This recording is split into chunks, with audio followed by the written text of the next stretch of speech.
सुप्रभात। सरस्वती शिक्षा समिति पाली कक्षा 9 में विषय हिंदी, पाठ संख्या 2 है। इसमें आप देखेंगे मेरे संग की औरतें, जिसमें आज दूसरा भाग अपन पढ़ना शुरू करेंगे। द्वितीय भाग आगे बढ़ना शुरू करते हैं, देखते हैं। मेरे संग की औरतें भाग 2, लेखिका मृदुला गर्ग ही है। आपने अभी तक यहाँ नानी, माँ और परदादी के बारे में पढ़ा था पिछले अध्याय में। आज अपन थोड़ा आगे बढ़ना शुरू करते हैं, जिसमें कुछ कठिन शब्द आएंगे, जैसे दुर्योग, बुरा प्रभाव, भला मानुष, तर्कार्थ, कारण, मीराक इन मानसिक एक बीमारी, मोहलत इन फुर्सत देना, गड़बड़ होना नहीं आपस में घुलना, आड़े आना, बाधा डालना, पोंगा पंगी ढोंग करने वाला, घरगुस्सू घर में घुसा रहने वाला, फॉरिंग आजकल कहते हैं तो फारिंग हो गए निश्चित, तरबतर पसीने से तरबतर, रुतबा ओहदा, शान, कुतर्क यानी अनुचित तर्क, शागिर्दी निशिष्य, कगार किनारा, प्रयोजन उद्देश्य। अब अपन पाठ को पढ़ना शुरू करते हैं। लेखिका के घर का वातावरण। लेखिका के घर में सभी को निजी स्तर पर अपने अपने तरीके से काम करने और जीवन जीने की छूट थी। कोई किसी की चिट्ठी विट्ठी पढ़ता नहीं, खोलता नहीं था, ना किसी के बारे में कोई जानकारी रखता था क्या लिखा है। इन्हीं सब कारणों को लेकर 3 भाई बहन लेखन के क्षेत्र में प्रवेश कर गए थे। अब अपन पढ़ना शुरू करते हैं कि जब देश की आज़ादी हुई उस समय लेखिका के साथ में क्या हुआ था कि 15 अगस्त 1947 को जब देश को आज़ादी मिली, तो यह कहना चाहिए कि जब देश आज़ादी पाने के लिए जश्न जब मनाया गया, तो दुर्योग से उस समय लेखिका बीमार थी और टाइफाइड का खासा जानलेवा रोग माना जाता था। इसलिए मेरे तमाम रोने धोने के बावजूद डॉक्टर ने मुझे इंडिया गेट जाकर जश्न में शिरकत करने की इजाज़त नहीं दी। चूँकि डॉक्टर अपने नाना के परम मित्र थे और उनसे ज़्यादा नाना थे, इसलिए हमारे पिताजी जो बात पर सत्ताधारियों से लड़ते फिरते थे, चुप्पी साध गए। मैं बदस्तूर रोती कल्पाती रही। क्या कोई बच्चा इकलौती गुड़िया के टूट जाने पर रोया होगा? मेरी उम्र उस समय कोई 9 वर्ष की थी। इतनी छोटी नहीं कि गुड़िया से बहलाती और इतनी बड़ी नहीं कि डॉक्टरी तर्क समझती। तंग आकर पिताजी ने मुझे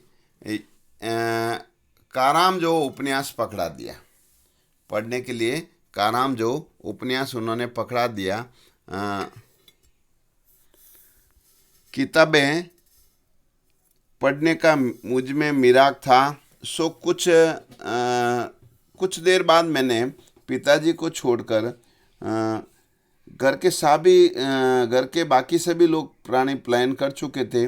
पिताजी दूसरे कमरे में बैठे अपनी किताब पढ़ रहे थे।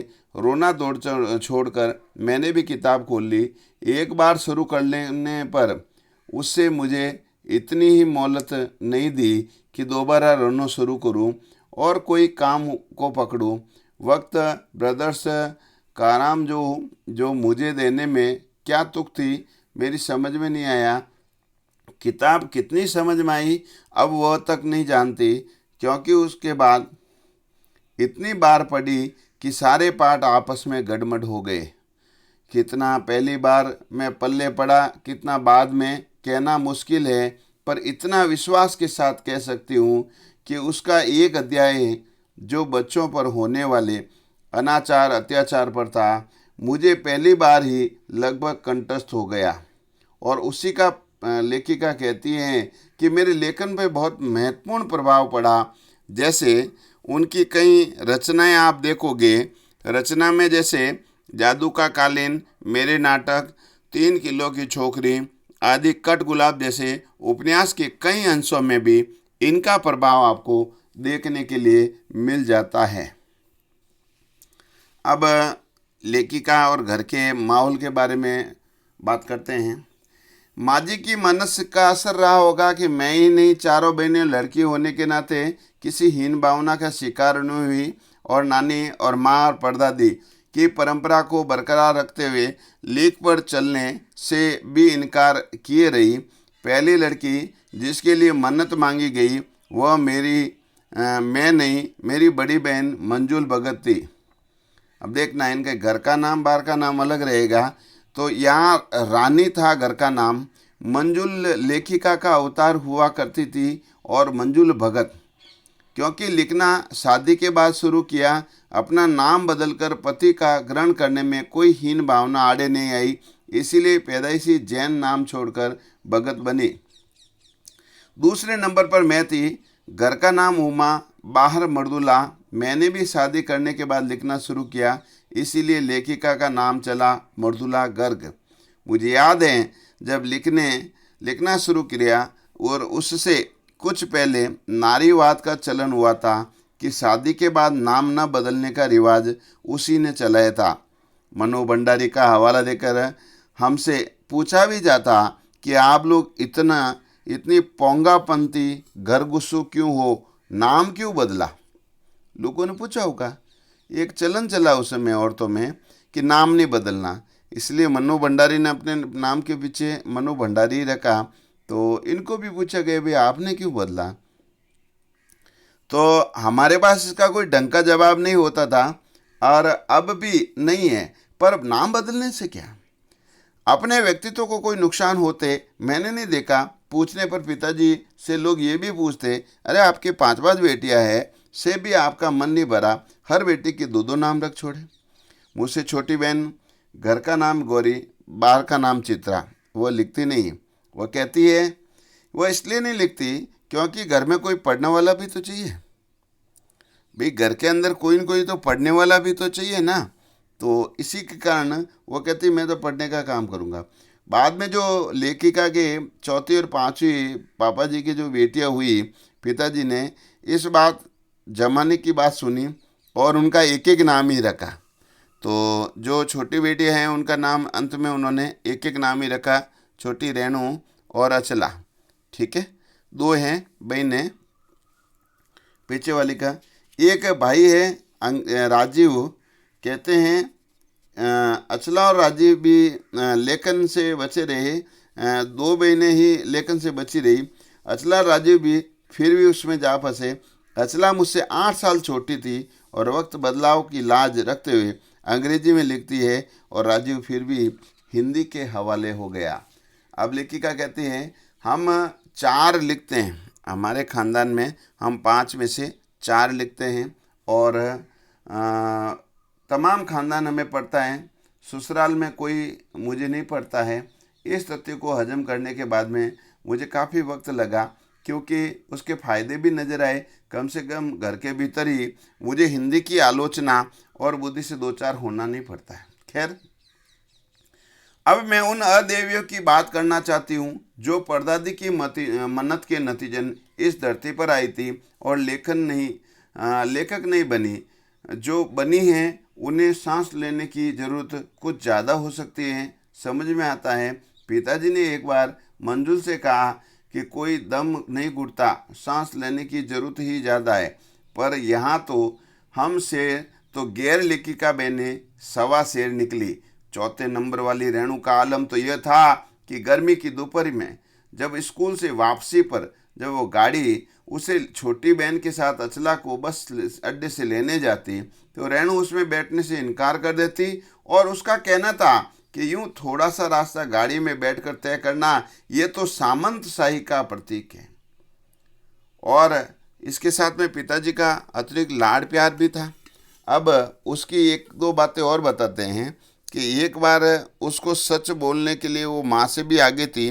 बचपन में किसी ने चुनौती दे दी, तो उसमें सेना के जनरल जो थिमैया थे उनको उसने पत्र लिखा और उनका फ़ोटो मंगवा दिया, चित्र मंगवा दिया, जो एक मोटरसाइकिल का जवान आकर उनको हाथ में दे जाते हैं। तो पड़ोस में उसका रुतबा और भी बढ़ गया। अब एक बार की बात है कि जैसे स्कूल तो उसने पास कर लिया, जब बीए का इंतजाम देने की बारी आई तो अड़ गई। पहले मुझे ये समझाओ कि बीए करना क्यों ज़रूरी है, तब मैं इम्तिहान दूंगी। अगर मुझे यकीन आ गया या कोई फ़ायदा लगा, वरना हमारे इस तरह के तर्क दिए तो माँ जी ने कहा पिताजी से पूछो। पिताजी ने कहा नौकरी कर पाओगे, शादी कर पाओगे, लोग इज्जत से देखेंगे वगैरह वगैरह। लेकिन कोई तर्क विश्वसनीय लगा, न रेणु को न खुद को। आखिर उसी कुतर्क का सहारा लिया जो युगों से माँ बाप के काम आता रहा है कि बीए करो, मैं कहता हूँ इसीलिए करो। रेणु ने बीए तो कर लिया, सिर्फ पिताजी की खुशी के लिए, यानी पास होने लायक नंबर ला। सच बोलने में वो माँ से 2 कदम आगे थी और कई बार इसीलिए लोग मजाक करते थे, सोचते थे कि ये तो मजाक करिए, लेकिन आज भी कहते हैं उसको कोई इत्र भेंट करता है, इसीलिए वो बिना मेहनत के वो लोगों को हंसाए रख लेती थी। आज भी कोई उसको इत्र भेंट करता है तो वो कहती है नहीं चाहिए, वो कहती है नहीं चाहिए, मैं तो रोज़ नहाती हूँ। बढ़ते हैं आगे। तीसरे नंबर पर बहन है चित्रा। वो भी एक दबंग किस्म की थी। अब देखना उसकी भी कहानी बड़ी दिलचस्प है कि वो औरों के पढ़ाने में ज़्यादा रहती थी। कॉलेज तो जाती थी लेकिन वो औरों के पढ़ाने में और ज़्यादा ध्यान देती थी। इसीलिए इम्तिहान में उसके कम अंक और उसके शागिर्दों के अंक ज़्यादा आते थे। पर अपने यहाँ सब चलता है। उसकी शादी का वक्त आया तो उसने कहते हैं शादी का वक्त आया तो उसने एक वक्त में ही सीधा ऐलान कर दिया, लड़का नज़र में पसंद आने में ऐलान कर दिया कि शादी करेगी तो उसी से। मुश्किल ये थी कि हमारे माँ बाप ही नहीं, खुद लड़का भी ये निर्णय से वाकिफ नहीं था। उसका कहना था कि वह सोच लेती है तो करके रहती है और उसकी शादी उसी लड़के से हुई। कोई मुश्किल पेश नहीं आई। आती भी क्यों? उसने तो कह दिया कि मैंने पहले ही बतला दिया है, मैं जो सोच लेती हूँ वो होकर रहता है। तो पहली मुलाकात में ही लड़के ने बेचारे ने हथियार डाल दिए, तो उससे बात आगे नहीं खींची और पहली मुलाकात में क्योंकि हथियार डाल दिए थे। अब अपन आगे बढ़ना शुरू करते हैं, जिसमें देखते हैं हमें सबसे छोटी बहन अचला, जो काफ़ी दिनों तक कुछ कम खिसकी हुई मालूम पड़ती थी। अभी तक आप जो पढ़ रहे हैं सारे खिसके हुए लोगों के बारे में जानकारी ले रहे हैं। तो पहले पिताजी का कहना मानकर पहले उसने अर्थशास्त्र किया, फिर पत्रकारिता में दाखिला लिया और ढंग से पढ़ाई करके पास भी हो जाती है। फिर पिताजी की पसंद से शादी भी कर लेती है, पर उसके आगे लीक पर नहीं चल पाई। घर बार में ज़्यादा मन नहीं रुचा और वो भी मंजुल और मर्दुला गर्ग की तरह लिखने लग जाती है। अचला की उम्र 30 वर्ष के पार करते ही वो लिखने का रोग उसको लग गया। एक बात हम में से एक सी रही कि घर बार को परंपरागत तरीके से हमने भले ही न चलाए हो, लेकिन उसे तोड़ा नहीं। शादी एक बार की है, उसे कायम रखा। हम सभी विश्वास करती है कि मर्दों के बदलने से कोई प्रयोजन सिद्ध नहीं होता है। तो इस तरह इन तीनों बहनों की ये दिनचर्या के बारे में आपने जाना। और अब आगे लेखिका का योगदान और वो अंतिम चरण में रहेगा। तब तक के लिए गृहकार्य में 2 प्रश्न अपन करते हैं। पहला प्रश्न है कि छोटी बहन रेणु स्कूल वापसी में गाड़ी में बैठने से इनकार क्यों कर देती? वह गाड़ी में बैठना जमींदारों की तरह दिखावा करना मानती थी, सामंतशाही उसमें झलकती थी। उसका मानना है कि इसमें सामंतशाही की झलक आती है, इसीलिए उसने गाड़ी में बैठना मना कर लिया। लेखिका और उसकी बहन के घर के नाम क्या थे? तो बड़ी बहन मंजुला भगत, घर का नाम था रानी। दूसरा मर्दुला गर्ग, जो मर्दुला थी उसका घर का नाम था उमा। तीसरी बहन चित्रा, घर का नाम था गौरी। और छोटी बहनें जो दोनों थी रेणु और अचला, उनके नाम एक एक ही रखे गए थे। धन्यवाद।